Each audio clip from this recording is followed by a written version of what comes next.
The greatest vampire in history, Count Dracula, is the symbol of immortality. His figure has traversed centuries, reinvented in books, films, and legends. But what happens when the immortal meets an end? And what does the legend hide about that death? The official story says that Vlad the Impaler was decapitated and his body discarded in 1476. A brutal but definitive death. End of story? No. The mystery begins now. The Turks proved his death, but his tomb is empty. If he is dead, where is the body? And if he is not, was his end only the birth of the vampire we know?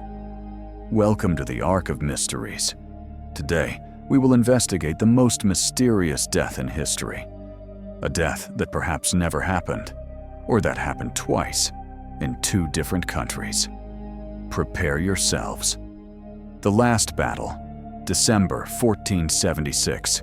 December of 1476. On the outskirts of Bucharest, in the frozen forests of Wallachia, Vlad Țepeș faces his last battle. He fights against the Ottoman Turks, the same ones his father swore to destroy upon joining the Order of the Dragon. The battle is bloody. The Wallachian prince, known for impaling thousands of enemies, is now surrounded. Turkish swords gleam under the winter sun. And then, the final blow. The classic version, accepted by historians for centuries, is clear. Vlad was decapitated in combat. His head was severed from his body and sent as a trophy to Sultan Mehmed II in Constantinople, present-day Istanbul. The impaler's head was impaled on a spear and publicly displayed on the city's walls. A macabre irony. The man who impaled thousands was now the impaled. The message was clear. The terror had ended, but there was something disturbing about this narrative.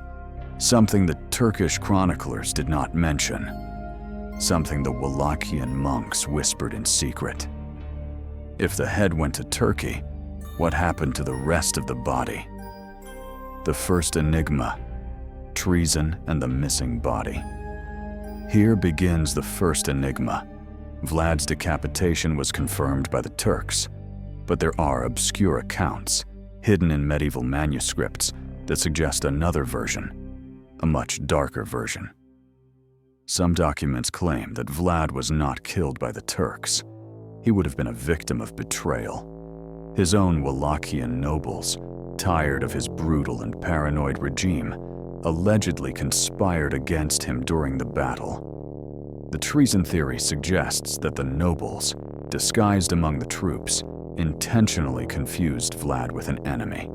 Or worse, they deliberately murdered him, taking advantage of the chaos of combat to get rid of the tyrant.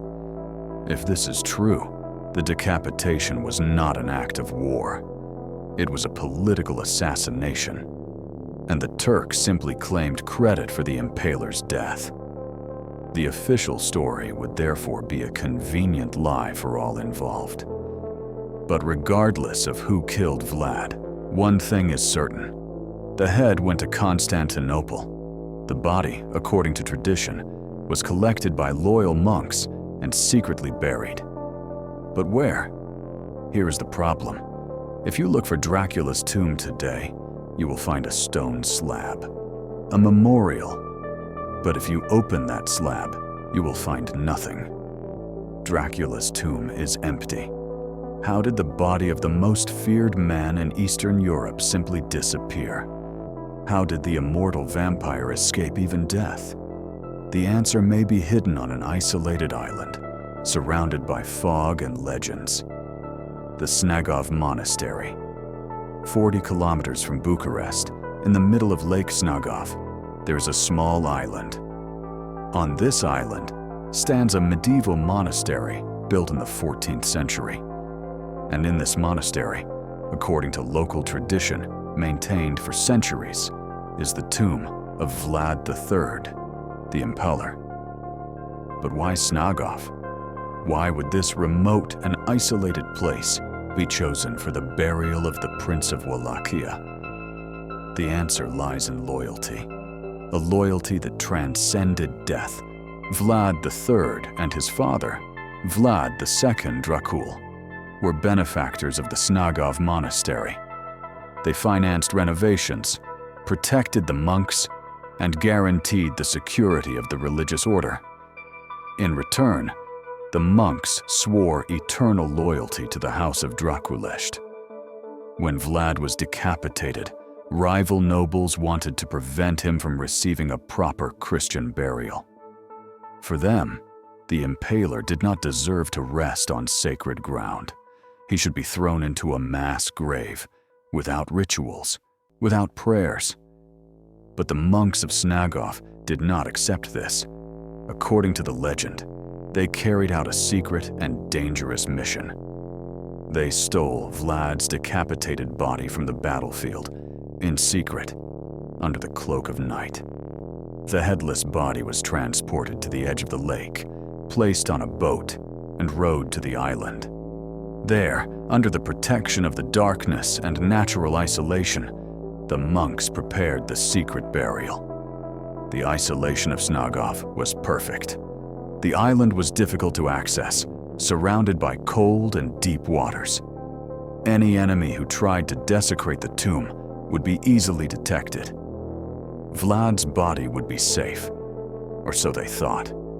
For centuries, the exact location of the tomb remained a secret guarded by the monks. Oral tradition pointed to a spot near the church altar, beneath the stone slabs of the floor, but no one dared to excavate. Until 1933. In that year, the Romanian historian Dinu Furf Rosetti obtained permission to conduct archaeological excavations at the Snagov monastery. His objective was clear: to find the remains of Vlad the Impaler and finally solve the mystery of his burial. Rosetti began digging at the location indicated by tradition, and almost immediately he made a surprising discovery. He found not one, but two graves, one on top of the other, and both contained disturbing secrets. The first grave, the shallower one, was just below the surface. When Rosetti opened it, he found bones, but they were not human bones. They were horse bones, mixed with some simple, unidentified human remains. This initial discovery seemed to confirm an old suspicion. The monks had created a false tomb, a decoy to mislead desecrators. Any grave robber who dug there would only find animal bones and give up. The real grave would be deeper. Rosetti continued digging, and then he found the second grave. This one was located directly beneath the first, deeper, more elaborate, and it contained a body that would change everything. The body in the second grave was in a Christian resting position, but something was terribly wrong. The body was headless, the decapitation was evident, and this was consistent with Vlad's historical death in 1476. More than that, the body was dressed in noble purple silk garments, the color reserved for royalty. Around the remains, Rosetti found jewels, rings, and ornaments, indicating a burial of high importance. This was not just any monk, it was a prince. The discovery seemed to confirm the legend. This was Vlad III, the Impaler, the headless body, the royal garments, the secret location. Everything made sense. Rosetti had solved one of the greatest mysteries of Romanian history. Or had he? The remains were carefully removed from the grave. Rosetti packaged them with extreme care and sent them to the National History Museum of Bucharest for detailed scientific analysis. And then the inexplicable happened. The remains of Vlad the Impaler disappeared. They simply vanished from the museum. No proper records were kept. No forensic analysis was completed. No definitive identification was established. The bones were lost forever. Some historians suggest that the remains were misplaced during World War II. when many Romanian museums were looted or bombed. Others believe they were deliberately hidden or destroyed for political reasons. But there is a third theory, a theory that feeds the vampiric legend of Dracula. What if the remains were not lost? What if they simply got up and walked out? Today, when you visit the Snagov monastery, you find a stone slab marking Dracula's supposed tomb. Tourists take photos, guides tell stories. But if you lift that slab, you will find nothing. The tomb is empty. The body that cannot be found is what allows the legend to live on. After all, how do you kill something that has no body? How do you bury something that refuses to stay buried? The empty tomb of Snagov is the perfect proof that Dracula never died. But wait, because the story gets even stranger. While Romania claims that Dracula's body mysteriously disappeared, Italy has a shocking claim. They say Vlad is not in Romania. He is in Naples, and he has always been. 2,000 kilometers south of Snagov, in the vibrant heart of Naples, Italy, there is a church that holds an explosive secret. The Church of Santa Maria la Nova. And inside this church, there is a tomb that could rewrite the entire history of Dracula. In 2014, researchers from the University of Tallinn, Estonia, in collaboration with the University of Naples, were conducting a genealogical study of the noble families buried in the monumental complex of Santa Maria la Nova. During the analysis of the 15th century tombs, something caught the researchers' attention. An unusual iconographic pattern on one of the graves. Symbols that made no sense for an ordinary Neapolitan noble. Symbols that came from much further away. From the Balkans. The tomb in question officially belongs to Matteo Ferrillo, a member of the local Neapolitan nobility. His tombstone contains his name, his date of death, and his family's coat of arms. Nothing extraordinary at first glance. But the researchers weren't just looking at the obvious elements. They were analyzing an encrypted epigraph discreetly engraved on the side of the tomb. A hidden message, written in a medieval code that mixed Latin with obscure symbols. And when they partially deciphered this message, they found something disturbing. 2 words emerged from the cryptography. The first was Blad, a Slavic variation of Vlad. The second was a direct reference to the Balkans. Why would a Neapolitan tomb contain references to the name of a Wallachian prince and his region of origin? The answer may lie in the iconography of the tomb itself. Ferrillo's tombstone is adorned with an elaborately carved Gothic armor in stone. But it's not the armor that matters. It's what's on it. A fire-breathing mythological animal. At first glance, it might seem just a decorative dragon, common in European medieval tombs. But this dragon is different. It has very specific characteristics. Characteristics that connect it directly to a medieval order of chivalry. The Order of the Dragon. The Order of the Dragon, or Ordo Draconis in Latin, was an elite secret society founded in 1408 by King Sigismund of Hungary. Its purpose was to defend Christian Europe against the Ottoman expansion. And Vlad II, the Impaler's father, was a member of this order. When Vlad II joined the Order of the Dragon, he adopted the nickname Dracula, which means the dragon, or the devil in Romanian, and his son, Vlad III, inherited the derived title. He became Dracula, or Dracula, which literally means son of the dragon. The symbol of the Order of the Dragon was a dragon or serpent biting its own tail, often depicted breathing fire. And this is exactly the symbol engraved on the armor of Matteo Ferrillo's tomb in Naples. The connection cannot be a coincidence. the Estonian and Italian researchers proposed a revolutionary theory.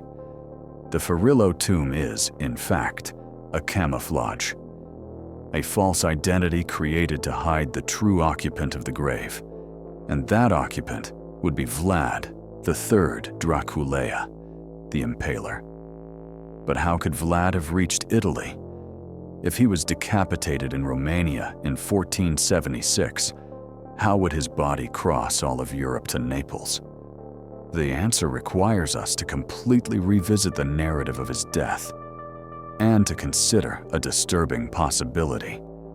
What if Vlad did not die in 1476?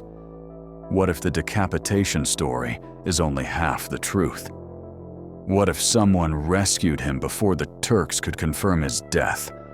Someone with powerful connections in Italy. Someone from the family. The proponents of the Neapolitan theory present a key figure who allegedly orchestrated this entire secret rescue. A woman whom official history completely ignored. An unrecognized daughter of Vlad III. Her name, Maria Balsa. Maria Balsa is described in documents as an illegitimate daughter of Vlad, the result of a previous or extramarital relationship during his younger years. She would have been raised away from Wallachia, protected from the bloody politics that surrounded her father. Most importantly, Maria Balsa married a Neapolitan nobleman named Giacomo Alfonso Ferillo. Yes, Ferillo, the same surname as the man officially buried in the church of Santa Maria la Nova. The family connection is clear, and that changes everything. The theory proposes the following scenario. In December 1476, Vlad was not killed in combat. He was severely wounded and captured by the Ottomans during the battle. The Turks planned to publicly torture him before executing him as an example. But before that could happen, Maria Balsa, using her Italian wealth and connections, allegedly organized a secret rescue.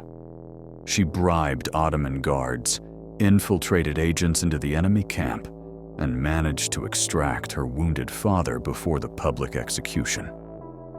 The head displayed in Constantinople, an imposter, a Wallachian soldier with sufficient physical resemblance to deceive the Turks.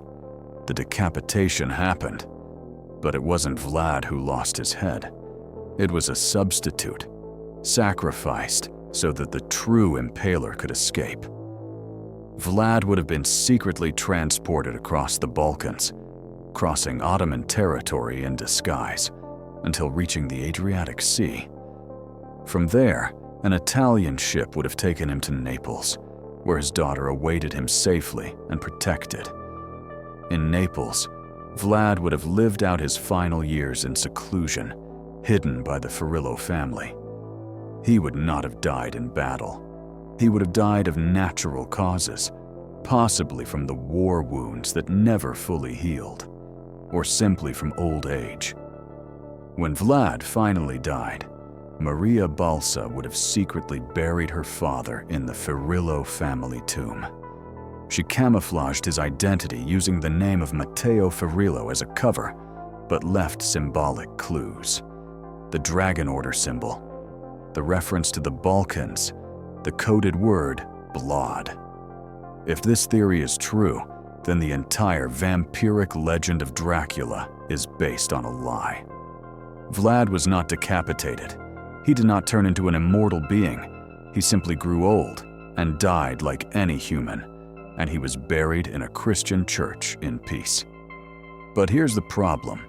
The Neapolitan theory is fascinating, full of intrigue and family mystery. But it is also deeply controversial, and there are very good reasons to doubt it. Let's examine those reasons now. The theory that Dracula is buried in Naples depends entirely on the existence of Maria Balsa. But here is the first major problem. There is no reliable historical documentation that proves Maria Balsa truly existed. There are no baptism records. There are no verified marriage records.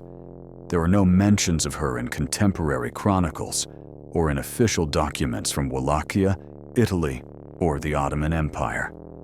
Maria Balsa appears only in modern theories, not in primary medieval sources. Proponents of the theory argue that this is exactly what we should expect. If Maria Balsa was an illegitimate daughter, her existence would be deliberately erased from official records to avoid political scandals. Illegitimate children of princes were often hidden from history, but critics reply that absence of evidence is not evidence of absence. If Maria Balsa organized a massive international rescue involving bribes, secret agents, and transport through enemy territories, some documentary trace should have survived. And there is none. The second problem is the identification of the tomb. The analysis by the researchers from Tallinn and Naples was based primarily on the interpretation of symbols and a partially deciphered epigraph. But symbols can be ambiguous, and medieval cryptography can be read in multiple ways. The fire-breathing dragon, for example, was not exclusive to the Order of the Dragon. Dragons were common symbols in 15th century European heraldry. Many noble Italian families used dragons in their coats of arms without any connection to the Balkans or to Vlad. The word Blad, deciphered from the epigraph, is also questionable. Medieval paleography experts point out that the reading may be incorrect. The inscription, damaged by time, may have been misinterpreted. Blad could, in fact, be part of another Italian word unrelated to Vlad. The third problem is logistical. The rescue theory requires an extraordinarily complex intelligence operation deep within hostile Ottoman territory. How would Maria Balsa have communication with Wallachia to know exactly when and where Vlad would be captured? The Ottomans strictly controlled their borders. Infiltrating agents, bribing guards, and extracting a high-value prisoner like Vlad III would be nearly impossible. And doing all this in silence, without any Ottoman or European chronicler recording the event, is even more improbable. Furthermore, there is the issue of the head displayed in Constantinople. Ottoman accounts are very specific. The head of Vlad the Impaler was publicly displayed for weeks. Thousands of people saw it. Would it really be possible to deceive so many witnesses with an impostor? Vlad was an extremely recognizable figure. He had battle scars, distinctive facial features, and was personally known by many Ottoman officials who had fought against him for years. Identifying the wrong body would be very difficult, especially with public scrutiny. Another critical point: if Vlad died in Naples of natural causes, why would the Farillo family keep it a secret for centuries?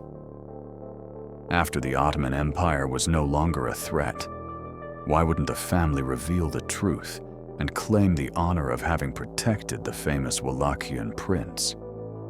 The theory's proponents' response is that revealing the truth would put the Farillo family at risk of delayed political retaliation, or simply that the secret was lost through the generations. But this seems too convenient. Secrets of this magnitude usually eventually leak. Despite all these valid criticisms, the Neapolitan theory continues to attract attention because it offers something that official history does not: a resolution, a body, a real tomb where Dracula rests. And for many, this is more satisfying than an empty tomb. But here is the central philosophical question: what is more true? An empty tomb that fuels the legend of immortality, or an occupied tomb that humanizes the monster? The choice between these two narratives reveals more about our own psychological needs than about real history. The truth is that both theories have problems. The Romanian theory does not explain the convenient disappearance of the remains found by Rossetti. The Italian theory does not present solid documentary evidence of Maria Balsa or the rescue. And perhaps this is exactly the situation that Vlad III would desire. If there is one thing the Impaler understood perfectly, it was the power of psychological terror. And the greatest terror does not come from what you can see and confirm. It comes from what remains uncertain. A confirmed body brings closure. An empty tomb brings fear. And an unresolved mystery brings something even more powerful, a continuous presence. As long as we don't know where Dracula is, he could be anywhere. And that is true immortality. But before we reach our final conclusion, we need to consider one last possibility. What if both stories are true? What if there is a third narrative that connects Snagov and Naples in a way that no one has yet considered? Let's review the undisputed facts. In 1476, Vlad III, the Impaler, vanished from history. The Turks claim to have decapitated him. A head was displayed in Constantinople, but no body was officially confirmed anywhere. Romania points to the Snagov monastery. A decapitated body was found there in 1933, dressed in royal garments. But that body disappeared before any definitive scientific analysis. Today, the tomb is empty. No remains, no proof. Italy points to Naples, a tomb with Order of the Dragon symbology and coded references to the Balkans. But there is no documentary evidence that Vlad reached Italy, no proof of Maria Balsa, no DNA testing performed on the Farillo tomb. Two stories, two tombs, no definitive proof. And perhaps this is the deeper truth about Dracula. He doesn't need a body to exist. He exists precisely because we cannot find him. The vampiric legend of Dracula is not based only on the story of Vlad the Impaler. It is based on our inability to close that story. The vampire is that which refuses to die, and Vlad's death refuses to be confirmed. Think about it. If the Snagov remains had not disappeared, if a DNA test confirmed they belonged to Vlad, the mystery would end. We would have a body. We would have a tomb. We would have an end. And Dracula would truly die. If the Neapolitan tomb were opened and scientifically analyzed and confirmed that it is not Vlad, or that it is Vlad, the result would be the same. Certainty. And with certainty, the legend dies, because legends thrive on ambiguity. The greatest trick Dracula ever performed was not impaling thousands of enemies. It was not drinking blood or turning into a bat. Dracula's greatest trick was deceiving history itself. It was disappearing in a way that ensured we could never forget him. He created two tombs, or allowed history to create two tombs for him. One in the east, one in the west. Both with tempting evidence, both with reasonable doubts, and neither with definitive proof. Is it ingenuity or coincidence? We will never know, and this uncertainty is intentional. Because as long as we don't know where Dracula is truly buried, he is buried nowhere, or he is buried everywhere. And that means he is still here, watching, waiting. The historical truth may be this: Vlad died in 1476, decapitated by Turks or betrayed by nobles. His body was lost, destroyed, or simply forgotten. He was a mortal man who met a mortal end. And the legend that came later is just that, a legend. But the psychological truth is more powerful. We don't want Dracula to be dead. We need him to be alive. Because Dracula represents something beyond a medieval prince.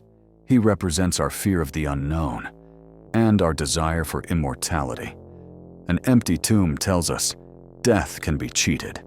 A false tomb tells us Truth can be hidden. And two tombs tell us, even history does not know where to put this man. He transcended history to become myth. So, did Dracula die? Yes. And no. He died in 1476. But the legend ensures that he will never die completely. He is buried in Snagov, or in Naples, or nowhere.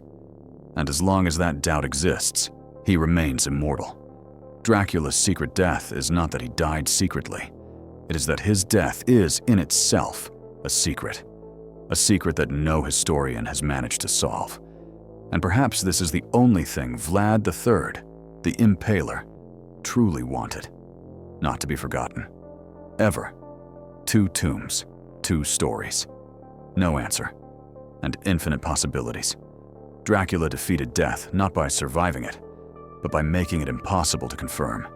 And thus, the vampire remains immortal. Not because he cannot die, but because we cannot bury him. Which theory do you believe?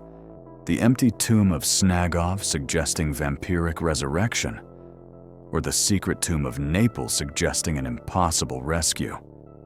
Leave your opinion in the comments. And remember, while we debate where Dracula is, he could be anywhere. Thank you for watching the Ark of Mysteries. If you liked this deep dive into the greatest vampiric mystery in history, please like, subscribe to the channel, and turn on notifications. Because the mysteries never sleep, and neither do we. Until the next investigation, and be careful what you look for. Sometimes, when you look for Dracula, it is he who finds you.